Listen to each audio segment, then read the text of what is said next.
Olá, este é um espaço reservado para discutir os fatos que são notícia, para ler as entrelinhas das notícias, análise com pontos de vista diversos. Aqui é permitido falar cobras e lagartos. E para esta missão estão comigo aqui no estúdio Hugo Mengarelli, Mário Negrão e Belmiro Valverde, todos professores da Universidade Federal do Paraná. Bom, senhores, nós vamos começar o nosso programa de hoje falando sobre a nudez, o erotismo na televisão. Afinal de contas, o que acontece com a televisão brasileira? Ela é uma televisão erotizada porque o povo é erotizado? Quem começa? Nosso especialista aqui em erotismo. Psicoterapeuta Mário Negrão. Aliás, eu acho o seguinte, sabe?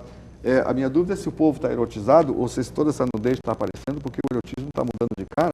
E eu assim, falando assim de consultório, né, falando assim do meu ponto de vista, eu acho que a sexualidade está em crise no mundo inteiro, não é só no Brasil. E o que eu estou vendo assim é uma indiferenciação sexual muito grande, né, e realmente isso permite com que a permissividade aumenta, porque na verdade não faz muita diferença, né?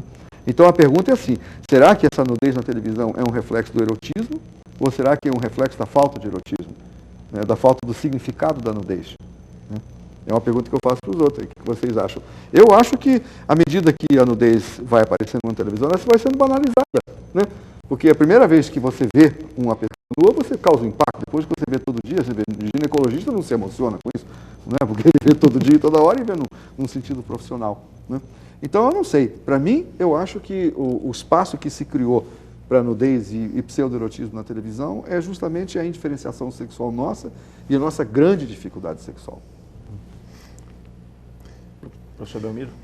O John Cleese, cômico inglês, tem uma cena ótima num filme chamado O Significado da Vida, em que ele dá aula na universidade inglesa sobre da educação sexual. Então, cai uma cama, ele entra com toda a solenidade, a mulher dele entra também, os dois se despem e deitam, e os alunos estão no mais absoluto desinteresse. Então, ele é obrigado a dizer para os alunos: vocês prestem atenção, isso aqui é útil para vocês.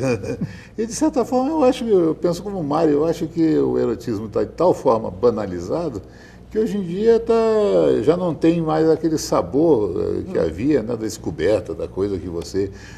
hoje em dia se fala muito do catecismo do Carlos Zéfiro, o cara comprava aquelas revistinhas pornográficas, aquilo tudo era um rito de passagem. Cassandra Rios, né, que era uma literatura picante. Então o cara comprava carne de Júlio Ribeiro. Então eu acho que isso tudo, de alguma forma, perdeu muito significado. Hoje em dia a meninada realmente é muito pouco erótica. É muito sexualizada, mas muito pouco erótica. Concorda com isso, Bruno? Em parte concordo, porque realmente a situação, pessoalmente para mim, é de uma banalização atroz que aconteceu com a sexualidade. Penso, em princípio, que o que mais me deixa me pensando é como, por exemplo, pode-se transformar uma criança de 5 anos, 4 anos, fantasiá-la de pé. Todo mundo sabe o que quer dizer. É fantasiada disso, entende? Não sei se vocês devem estar sabendo, Negrão com certeza. Em minha época, por exemplo, as crianças de 12, 11 anos, em minha época, brincavam de boneca. Hoje, com todo respeito, sentam na boneca. Coisa que, pelo amor de Deus, e isso se vê com maior naturalidade. Me estavam comentando recentemente uma coisa que me deixou assustado também. As meninas falam de virgindade bucal. Isto é, menina de 10 anos, um grupinho de meninas que uma delas não tinha ainda passado pelo beijo de língua e era jogada a um lado. Ou seja, essa questão é que o que nós perdemos, a meu entender, é o que vocês estavam colocando, o ritual, né? Porque agora a questão está no objeto mesmo, diríamos, na trança, né? Ou seja, a prostituição infantil. Pode ser que tenha existido em outra época, não se conhecia, mas hoje está em todos lados. E se vê barbaridade, nem falemos na internet, por Agora, exemplo. a questão da televisão. A televisão, ela reflete uma tendência da sociedade ou ela forma uma opinião na sociedade? Isso é dinâmico. Isso é uma coisa que vai e vem. Eu não acredito que seja só a televisão responsável. Claro que a televisão, o fato de entrar, como entrou na televisão, dentro da família, é uma coisa fundamental, que o Papa me desculpe, a televisão não veio unir a família, veio separá-la. Mas, independentemente disso, a televisão tem coisa muito importante. Entende? Muitas coisas boas. Acontece que num momento determinado, onde a coisa, como disse Negrão muito bem, está na indiferenciação, ou seja, é tudo igual, não? Então há que ganhar o Ibope, e para a questão do Ibope eu faço qualquer coisa. E aí se faz a Hebe Camargo com a menininha de 4 anos, que gracinha, e a menininha dançando em cima de uma garrafa. Ou seja, onde estamos? Estamos todos loucos. E isso é uma coisa simpática, né? Porque tem uma coisa que eu queria falar assim do ponto de vista, digamos, médico, né? Que a gente, quando vê isso, a gente precisa fazer uma diferenciação entre o que é erotismo, sexualidade, e o que é uma doença, uma parafilia, né? Que é um distúrbio da sexualidade, chama-se exibicionismo. O exibicionismo em si não tem intuito sexual. Então, por exemplo, o exibicionista, o famoso flasher, né? Como tem muito lá nos Estados Unidos, aqueles homens que saem de capa de chuva e abrem e está pelado, depois fecha. Aquilo ali, ele não tem intuito de seduzir alguém. O intuito é de chocar. Então, o exibicionista, ele quando tira a roupa, ele não tira a roupa para seduzir você, ele tira a roupa para te indignar, né? Ou para trazer outro movimento dentro de você, mas não necessariamente da sexualidade. Isso é uma coisa. A segunda coisa que eu acho que aconteceu, que a televisão contribui sim, quando começa a fazer isso, é fazer uma coisa terrível que está acontecendo com a nossa sexualidade no mundo, que é a dissociação entre sexo e amor. Antigamente, a relação entre sexo e amor era muito clara e muito estreita. As pessoas faziam amor, até tinha a expressão fazer amor, que hoje a palavra fazer amor ficou até meio anacrônica, né? Ficou meio assim, sem lugar, porque a gente nem sempre a pessoa está fazendo amor. Então, essa é uma coisa muito grave. Então, eu vejo dois problemas muito graves. Um é o exibicionismo, que é uma parafilia, uma patologia mesmo, é uma doença sexual. Né? E é muito danosa para crianças, para adultos, para qualquer pessoa. E segundo, que eu acho que é muito pior, que é essa dissociação entre sexo e amor. O exemplo básico aí é o ficar, né? Onde jovens ficam juntos não para ter sexo, mas para mostrar, aquilo é um jogo de poder. Tipo assim, o gatinho mais lindo da festa ficou comigo, a gatinha mais linda da festa ficou comigo, olha aqui, estou beijando na boca, ela é minha. Depois sai daquela, pega outro, e outra, e outra. Quer dizer, aquilo é simplesmente uma demonstração de poder. Não é demonstração de sexualidade, porque inclusive essas crianças nem ficam tão erotizadas assim, naquele momento. Pode ser que depois eles vão para o motel, mas naquele momento ali não é tão erótico aquilo, é exibicionista mesmo. Agora, deixa eu colocar uma questão que também tem muito a ver com a área do professor Belmiro. Mas o erotismo e o sexo na televisão também não significam um bom negócio? Quer dizer, ele vende bastante, por isso também ele está tão disseminado na sociedade, principalmente através da televisão? Olha, Ney, eu não sei digamos, a relação é muito direta, assim, digamos. Se você mostra pessoas em atitudes ou em cenas eróticas, você ganha audiência e eu acho que talvez até seja um pouquinho mais sutil. O que me parece, sabe, eu tenho uma percepção pessoal, talvez totalmente equivocada, que é a seguinte: há muito narcisismo intelectual na televisão. Né? Os diretores de televisão, a televisão no Brasil é um veículo tão poderoso, assim, em termos culturais, que os diretores se consideram na vanguarda, a vanguarda da cultura. Né? Então eles sempre estão na obrigação de dar um passo adiante. Eles não são, eles não podem ser conformistas, eles não podem aceitar padrões de moralidade médios, porque eles acham que isso aí é um atraso.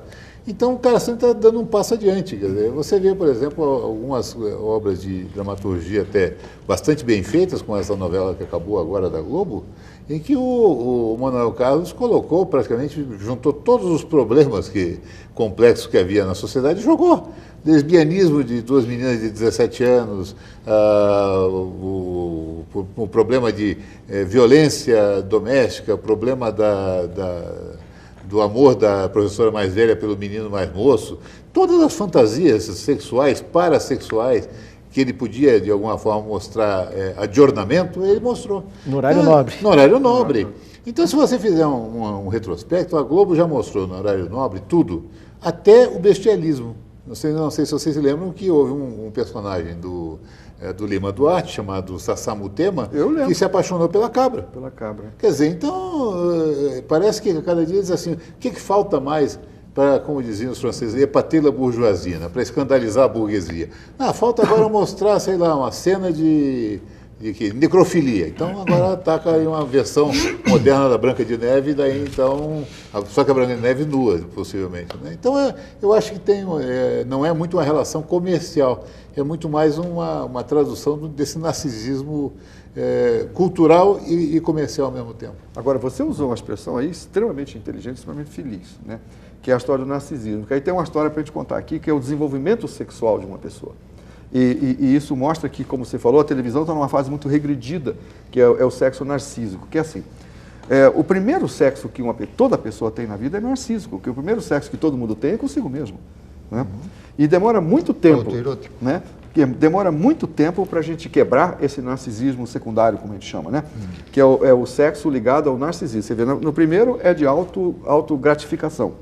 Segundo, o adolescente é no poder, quer dizer, eu sou bonito, eu sou gostoso, eu sou poderoso, eu conquisto. Né?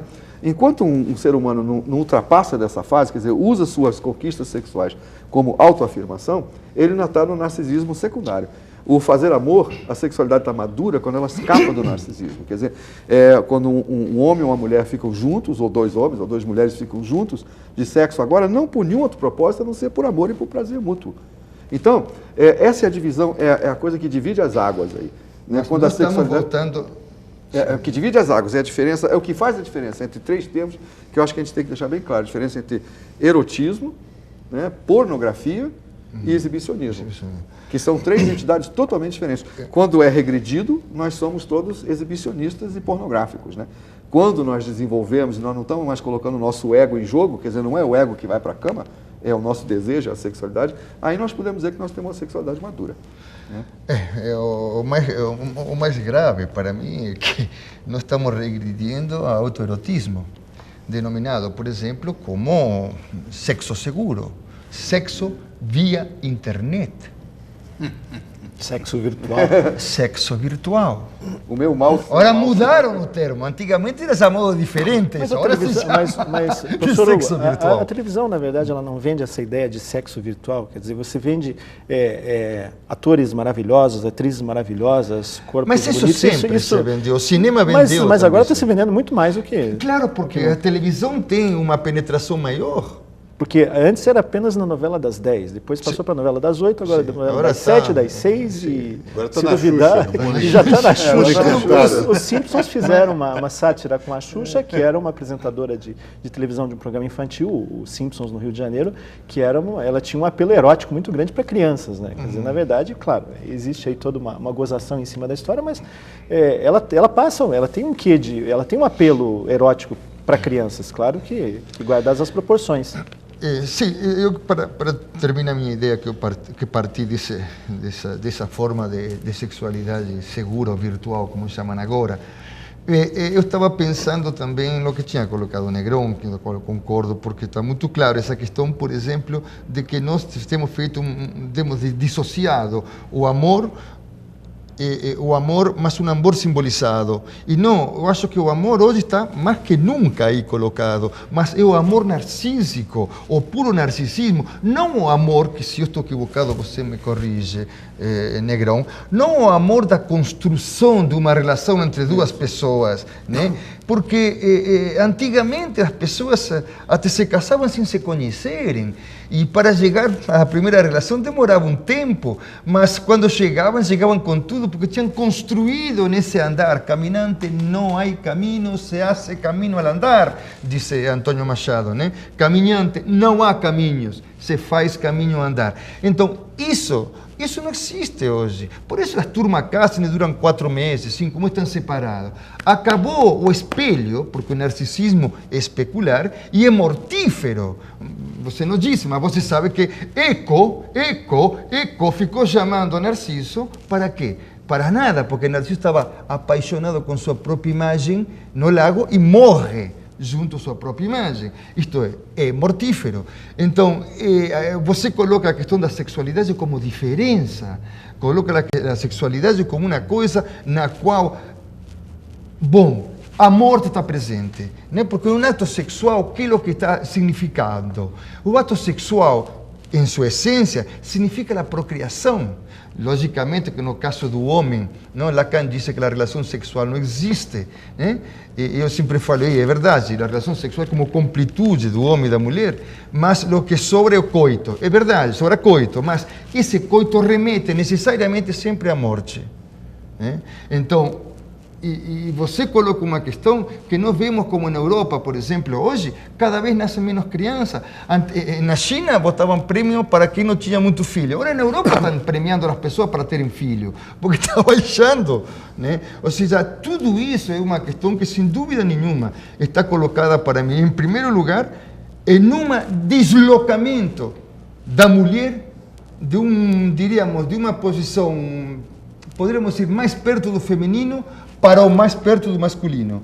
E vice-versa, o homem cada vez mais para uma posição mais feminina que masculina. São posições, o homem e a mulher podem ocupar, são lugares nada mais. E me dá a impressão que é um deslocamento muito grande, né? Nós temos árbitras, jogadoras de futebol, seleção de futebol, já temos mulheres em todas partes.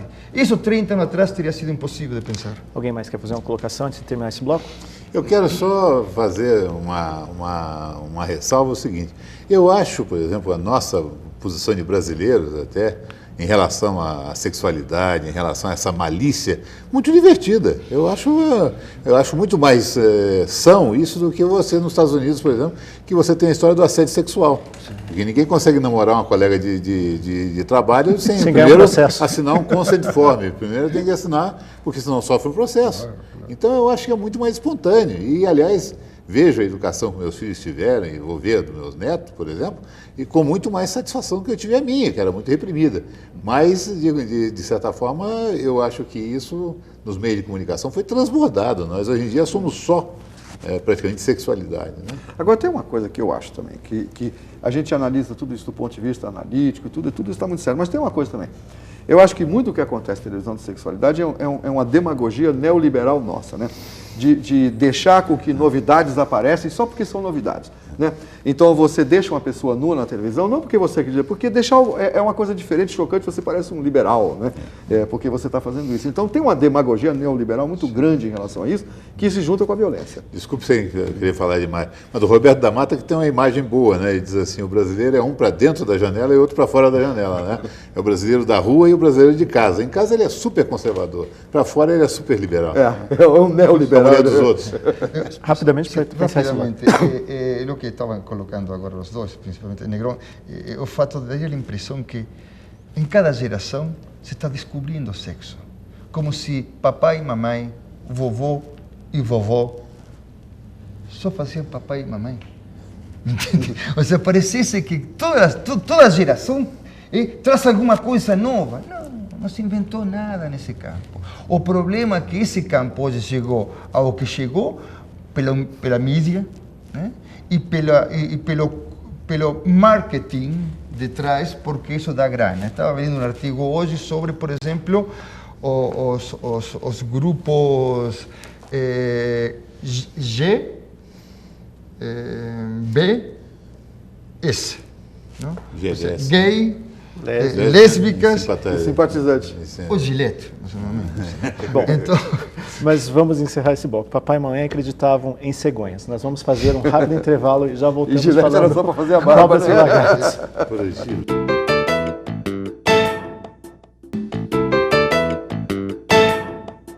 Você está sintonizado no programa Cobras e Lagartos. Aqui pode-se falar de tudo. São as várias opiniões a respeito das notícias. As notícias nas entrelinhas. Comigo estão aqui Hugo Mengarelli, Mário Negrão e Belmiro Valverde, professores da Universidade Federal do Paraná. Só para voltar ao bloco anterior, explica o que é o G que você vê falar. E vamos encerrar o assunto sexo. Sim, não. Como o comercial está detrás de tudo. Porque é impressionante, por exemplo, que esse lado, diríamos, da sexualidade, porque o problema fundamental para mim é a falta de desejo, né? Paulo lo disse em Romanos perfeitamente.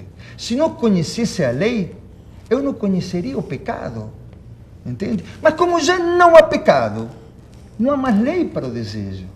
Se o desejo existe, porque alguma coisa proíbe, porque alguma coisa faz com que isso é impossível fazer, quando todo mundo faz. E detrás tem todo um sistema que o acompanha. Gente, eu não sei, incrível, sexualidade. É isso que está aí. Ou seja, para mim, como vocês dois já colocaram, banalização. Bom, por este programa, o assunto sexualidade na televisão está encerrado. Agora nós vamos falar um pouco sobre as falas do presidente Lula. As últimas semanas foram particularmente ricas em experiências com o presidente Lula. Ele andou falando bastante. O presidente Lula, quando ele faz discursos ao ar livre, ao público, ele costuma exagerar um pouco. E eu fiz uma apanhada de algumas frases, fora aquela em que ele chamou os ex-presidentes de covardes lá na Paraíba. Tem algumas frases aqui muito interessantes.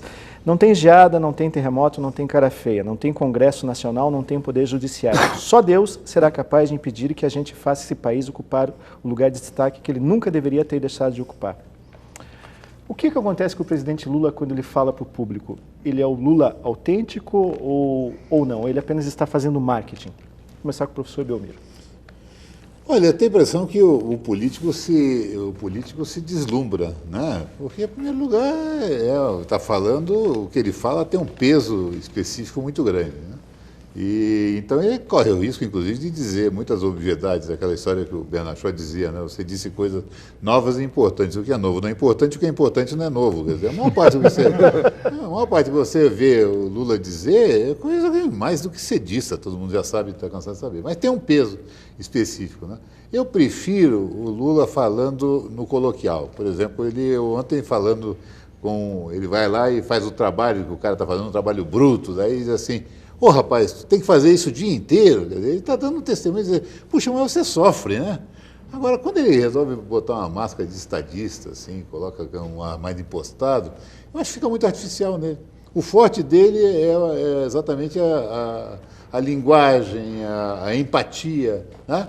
Agora, o político vira estadista porque tem todo um conjunto de puxa-sacos de volta dizendo: ô, você está dizendo coisas espetaculares, você é um estadista, o mundo está se curvando a você. E isso é uma tentação muito grande para o político, né? Eu vejo assim, eu vejo que um político pode ganhar popularidade, ele pode ganhar terreno em cima de duas coisas, né? De realização, que é coisas que ele faz e tal, obviamente, e o outro é um outro fenômeno, chama superidentificação. Quer dizer, quando você vê uma pessoa numa situação pública e você se identifica com ele, né? E aí o que acontece? Nessa superidentificação toda, ele vai criando um mito para ele mesmo. Quer dizer, agora sim, ele é o Abraham Lincoln do Brasil agora, né? Quer dizer, o homem que subiu da pobreza, que conquistou, isso é tudo comendável, é tudo lindo, tudo maravilhoso, e a gente fica muito preocupado com esse lado aí, né? Eu e o Ney estavam até olhando antes do programa, lá no Datafolha, né? Olhando umas estatísticas interessantes, né?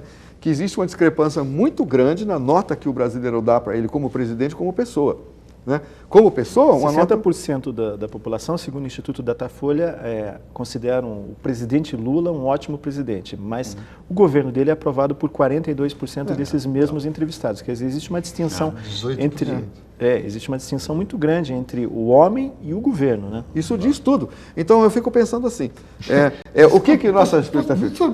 Em Cuba aconteceu o mesmo. É verdade, em Cuba ninguém pode falar mal de Fidel. Agora, da situação, todo mundo acha uma calamidade. Quer dizer, nós estamos elegendo quem? Um dirigente ou um psicoterapeuta? Quer dizer, na verdade, quando a gente elege uma pessoa que sofreu como a gente, que fala como a gente, que passou por tudo que nós passamos, a gente passa por uma identificação muito grande disso e passa a gostar dele, né? Porque ele se identifica com a gente e a gente se identifica com ele. Mas isso não quer dizer que essa superidentificação é uma base suficiente para se governar um país. Essa superidentificação pode ser até um começo, pode ser um vínculo que faz entre o presidente e o povo. Eu me lembro, mas eu não sei se é necessário. Eu lembro de uma coisa, eu agradeço mais hoje aos meus piores professores. Os professores que mais me infernizaram a vida, que mais me cobraram nota, que mais me xingaram, que mais me fizeram sofrer, são os que eu lembro hoje, porque com esses eu aprendi alguma coisa.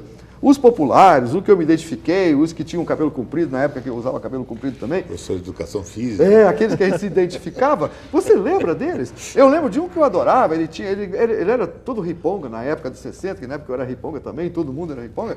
Eu adorava o cara, mas eu não lembro mais o nome dele. Mas Mário, acho que o eleitor não sente tantas saudades assim dos presidentes que mais infernizaram a vida deles. Não, porque não ensinou nada pra gente. Mas eu fiquei surpreso, não sabia disso. Você também aprendeu a ler aos 10 anos? Vendeu amendoim também? Porque disse que Lula fez tudo o que ele fez? Não, eu me identifico com o sofrimento dele. Né? Todos nós identificamos. Por que não se identifica com a história triste? Né? Mas realmente, aí fica uma coisa assim, que classe que ele está se dirigindo. Claro. Mas é a diferença entre o popular e o populista.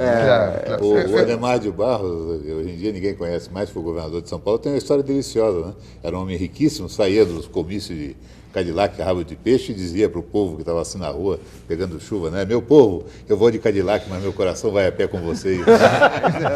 Bom, o que eu gostaria de retomar é uma questão, um artigo belíssimo da Hannah Arendt, quando nos fala sobre verdade política. Né? Ela disse claramente, não, que ninguém nunca pensou que um político vai dizer a verdade. E ela coloca a questão da verdade também, se é necessário dizer, porque às vezes para ir detrás de uma verdade, a gente tem que mentir. E aí está a questão da ética. Não? Que ética se pode usar em política? Essa é uma questão que nos levaria a uma discussão muito longa. Mas quero dizer, no caso de Lula, por exemplo, eu estou vendo, e agora me parece a mim que ele está perdendo uma relação, nesses discursos assim, aparecendo como atacando incompetente aos outros, coisas por aí. Me dá a impressão que está perdendo sua história. Isto é, que ele esqueceu que muitas das coisas que Fernando Henrique tentou fazer, porque as reformas que estão fazendo são reformas de Fernando Henrique, muitas das reformas de Fernando Henrique, que quis fazer Fernando Henrique, não conseguiu, justamente porque o PT não permitiu. Então, eu não sei o que estão cobrando dos outros. Eu quando escuto isso, me dá a impressão que a história começou agora, 1º de janeiro. Uma história nova, ademais. E, bom, gente... Olha, se ele fosse meu cliente, eu ia perguntar assim, você está mais preocupado em fazer seu serviço ou ser amado?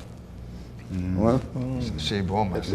Essa é a pergunta que eu faria como terapeuta. Para amar ele, a gente tem que esquecer. Esqueçam o que eu escrevi, ou, neste caso, esqueçam o que eu falei e fiz. Me desculpe, gente, pelo amor de Deus, senão como a gente vai sair na rua? Se o cara me disse uma coisa e meia hora depois me disse todo o contrário, como vamos sair na rua? Fica impossível o laço social, porque se isso vem de lá em cima, e vem de lá em cima com pessoal que a gente acreditou que eles tinham alguma coisa a ver com a ética. Inclusive os militares, há muitos anos atrás, falaram que nesse país os únicos honestos e com um princípio ético era o PT e a Força Armada. Um militar declarou isso tempo atrás. Os militares devem estar declarando que só ficaram neles agora. Coisa que tá agora, os próprios petistas estão sendo abandonados pelo pai. Né? Porque parece assim que ele teve que abrir mão de toda aquela ideologia, né, para poder... Quer dizer, você fica vendo assim, o que ele está querendo? Ele está querendo ser amado, ser popular, ou está querendo mesmo governar? Entendeu? Qual que é a intenção mesmo lá no fundo? Eu tinha curiosidade de saber. Eu não sei que eu nunca vou ser um terapeuta, entendeu? Eu que tinha curiosidade de saber mas você como terapeuta, talvez... essa dimensão de ser amado talvez faça parte de um governo num país como o nosso, de baixa consciência cívica, sim, muito personalismo. As pessoas querem isso, a mão na cabeça, aquela história. Ainda tem um grande valor, o valor da afetividade ainda. O político frio, calculista, sim, cerebral, ele não tem nenhuma chance num país como o nosso. Gente, desculpem, eu não vejo simplesmente por aí. Pelo geral, a gente fala a questão do povo como se o povo fosse a coisa mais divina. A gente vê, por exemplo, que o povo apanha e, no entanto, continua votando nos mesmos que batem no povo. Então, me pergunto, que gozo o povo tem em votar em alguém que, justamente, sempre está batendo nele? Essa é a famosa síndrome de Estocolmo. Exatamente. Agora com Lula, e isso eu falei a vez passada, e justamente aconteceu ao contrário. O povo foi dar um voto em alguém que não tinha nada a ver com o resto da história do Brasil. Era uma coisa absolutamente nova. Só que, passando uns meses, descobrimos que não mudou nada. Isso é o que a mim me deixa numa situação, eu não tenho o que dizer aí. Não sei, vou esperar, posso me equivocar. Mas me parece que há uma questão de estrutura. Nós discutimos muito aqui a febre, os vômitos, a diarreia, mas não discutimos a causa disso. Há uma causa aí dentro que nós deveríamos enfiar a cabeça para ver por que essas coisas se repetem. Será que o Lula, o presidente Lula, não virou um mito e acabou refém desse mito? Essa é uma ideia que eu tenho. Né? Que toda vez que um homem cria um mito sobre si mesmo, ele vai ser comido pelo seu próprio mito. Né? Principalmente se ele mesmo alimenta o mito que ele está vivendo. Então, eu penso assim, um líder, quando você vê um líder de segundo escalão, ele lidera. Né? O Belmiro conhece a administração, conhece muito melhor do que eu. Né? Que segundo escalão administra, o primeiro escalão inspira. Né? Que o primeiro escalão não precisa administrar coisa nenhuma, basta inspirar. Então, eu faria a pergunta, a que ele está nos inspirando? Quando você vê uma criança, um adolescente, você pode inspirar as forças dele ou você pode inspirar as fraquezas. Né?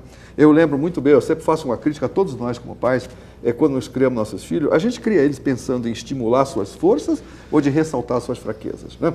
Eu sinto assim, às vezes quando eu vejo frases assim, né, eu fico pensando, será que o que está sendo estimulado em mim? A minha fraqueza? Quer dizer, a minha capacidade de ficar ressentido, a minha capacidade de ter que recorrer a metáforas bem primitivas, porque quando ele diz essas coisas, eu acho que muitas pessoas se sentem subestimadas. Eu não preciso que compare a economia com a picanha para que eu possa compreender. Né? E eu acho que muitas pessoas não precisam dessa metáfora para entender a economia assim, não precisa comparar com a picanha. Mas aí não pode falar português, claro que a gente entende. Não, esse não é o populismo exacerbado a que Exatamente. se refere o professor Belmiro? Exatamente, dizer, porque ele escolheu essa fórmula. Agora, será que essa fórmula é do Lula ou é uma fórmula de marketing? Isso é a coisa mais antiga que tem. Professor Belmiro. Olha, eu continuo achando, né, que o poder ele tem esse condão de fazer as obviedades virar coisas sublimes em matéria de pensamento, né? E tem esse condão também de as pessoas começarem a se sentir poderosas. Quer dizer, o cara vai para um palanque, pode estar certo que metade disso que ele falou, ele vai se arrepender muito. Porque, são brigas fúteis. Vai brigar com o Fernando Henrique. O Fernando Henrique, nessa altura do campeonato, é uma nota de pé de página. Quer dizer, hoje em dia, nós estamos todos mesmerizados pelo PT. Então, o Fernando Henrique pode falar uma página inteira da Folha de São Paulo, não vai ter a repercussão que vai ter o Zé Genuíno falando 10 linhas, né? Mas eu acho que isso são transbordamentos, né? Aquela coisa, o cara vai para o palanque e tal, e ele realmente se sente, eu vejo muito essa história de que nós temos uma tradição no Brasil muito voluntarista, nós não fazemos as coisas porque as pessoas não quiseram, isso é uma grande tolice. Você muitas vezes não faz as coisas porque você não conseguiu fazer, porque as circunstâncias não foram suficientemente favoráveis para você fazer. Então tem essa história, não, você não fez porque você não quis, falta vontade política. Uma boa parte das coisas sobra vontade política, o que falta é tecnologia, falta capacidade de fazer as coisas. E aí a pessoa recorre a esse voluntarismo. Não, você não fez porque você é covarde, porque eu faço, nem Deus pode comigo, né? Aliás, o Titanic tinha isso, foi dito pelo dono do Titanic e deu no que deu, né? Hugo, considerações finais, para encerrar. 30 segundos para cada um. Só queria simplesmente dizer o seguinte, que acho este momento muito especial e que acredito que não se vislumbra nenhuma mudança e pior, me dá a impressão que a gente não tem também a preocupação de saber por que essa história se repete. Então, é uma questão que talvez algum dia a gente comece a discutir aqui, certas questões que estão, diríamos, encravadas em nossa realidade. Ou seja, será que, por exemplo, nós não nos acomodamos muito, nós temos uma posição como povo muito serviçal e sempre pedindo um paizão enorme que nos venha a socorrer, porque no hino nacional não temos pai, temos a mãe gentil. É uma questão que deveríamos perguntar-nos por que, quando todos os países do mundo têm um pai no hino nacional, não temos a mãe gentil, que aliás nos deixa o gigante deitado eternamente, ainda que seja em verso esplêndido. Então, desculpem, não, mas a mim me dá a impressão que são coisas que deveríamos pensar. porque nós estamos insistindo em uma série de questões que estão em torno, por exemplo, o cara está com febre e vamos dar uma aspirina, entende? 30 segundos. Eu vou falar bem sucinto, que está bem claro para mim. O medo que eu tenho é que aconteça com o Lula o que aconteceu com o sexo. Entende? Que se banalize ao ponto que ninguém vai prestar atenção no que ele está dizendo mais. Ah, esse é o Lula, é assim mesmo. Né? Vai ficar igual nudez na televisão, ninguém dá bola mais. Né? Não tem esse risco, não. Eu sou mais otimista. Eu acho que nós estamos vivendo um processo de construção muito, muito rico, né? O país está claramente amadurecendo muito em termos institucionais, você vê isso em todos os setores. Mas esse é um processo de idas, né? Vai e volta. Você vê muito isso. Nós temos todas as instituições democráticas, mas nós não temos um processo democrático. Nós não temos uma consciência democrática, nós não temos a tradição do debate democrático. E isso, obviamente, ele vai ter que aprender ao longo do tempo. Ok, bom, vamos terminar esse programa com duas frases do presidente Lula em setembro e maio de 1998. Em setembro de 98, não mandaria um ministro pedir bênção ao FMI. E podemos fazer alianças sem nos prostituir. Eu agradeço muito sua audiência e até a próxima edição do Cobras e Lagartos. Até lá. Para começar...